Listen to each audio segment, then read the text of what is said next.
Bakit sir doon ka nagtatrabaho? Punta ako ng pizza. Nang? Pizza. Pizza Hut? Ah, okay. Ah, okay. Sa... Wala pa yun dito. Okay, small world ah. Yung brother ko sa Shakey's. Yung ano lang sa amin, rapid pizza. Yung... si, ano, yung customer ko. Mm-hmm. Yung ano. Sa Ah, okay. Kyle yung dinala nyo amin sa... So, doon ka nag-i-stay ka? Oo. Bakasyon lang ako. Gaano katagal? Eh ngayon, 9 months at 17 araw ako dun. No? Pero ngayon, mga 6 months yun. Good siya. Hindi ba masakit sa ulo, madam? Ay, hindi naman. Yung built design, mga yan ang kabel. Ay, nag-iisip ako din sa'yo. Baril yung usapan natin. Baka mo siya mabalat. Baka sa'yo iputok ko, no? Ay, dalawa na yung... Dalawang gas. Okay, mga airsoft, no? So, another Glock. This is not a high-end model, pero dahil nga upgraded to, so, mas maganda na siya than the ordinary, no? May mga high-end Glock tayo, pero hindi ko rin naman ma-recommend sa isang ka-airsoft natin na sakto lang ang gusto. Hindi naman talaga susuong sa mundo ng airsoft, no? Gusto lang niya maglibang. So, ito the best na the best ka para sa kanya, no? Okay, bali naka-upgrade, fine-tuning, trigger job, yung unit. Kaya maganda na, malakas na, talagang maaasahan na. Okay? So, Magkano bigyan ko po? nagtututuro pa itong mag-asawa na to. Ito. Ano, sir? Yung ganito, yung magkaibang kulay. Two-tone? Yes, sir. Ano, paano? Parang... Baka naman konti lang diferensya eh. Hindi, sir. Medyo malaki. Wala po. Ikaw, nasa sa'yo. Pero ako sa akin okay na to. Sa totoo lang. Kasi ano ka lang naman eh. Hindi ka naman makikipag-compete eh. Sa nakikita ko hindi kita ina-underestimate. Pero for now, parang gusto mo lang habang nagkakape, habang nagsasat pa. Ganon, yan lang.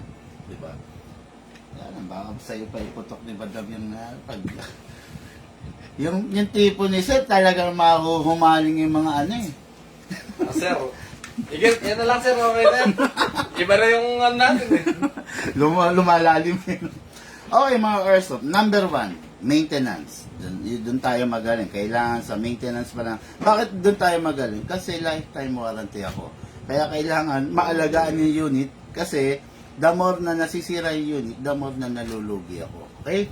Pero kung ituturo natin yung proper, hindi masisira yung unit. Number 1, press the valve.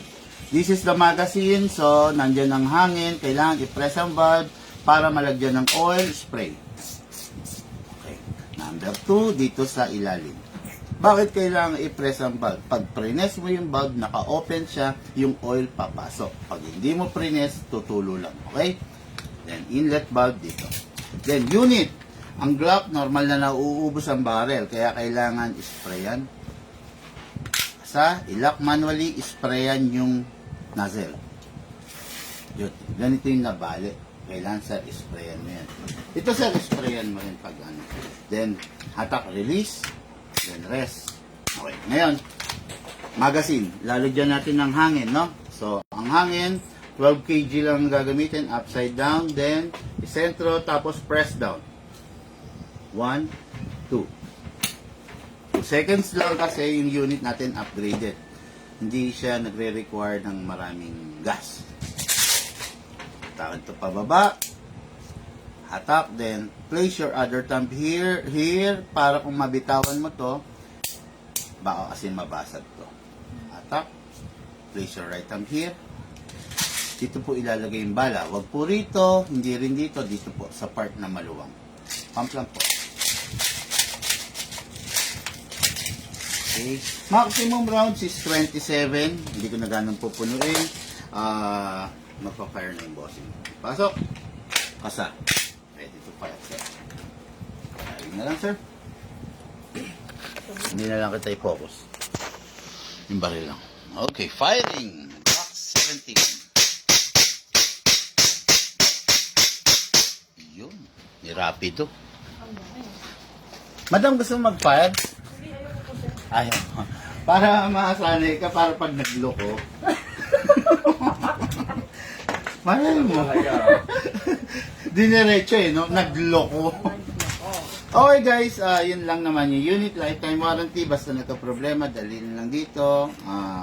Sagot na natin yan. Okay? Ang bala, 0.20 and 0.25. Yung 0.20, super long range. Ang problema ng 0.20, yung hangin. Pag mahangin ang paligid, gumamit ng 0.25 para mas straight. Yung Mabigat 0.20, kasi. mas mabigat ang bala, mas fatal yung damage. Okay? Tapos, alam naman niya ang gagawin during the gun ban, iwasan yung unit na ibiyahe. Okay? Guys, thank you and have a blessed day.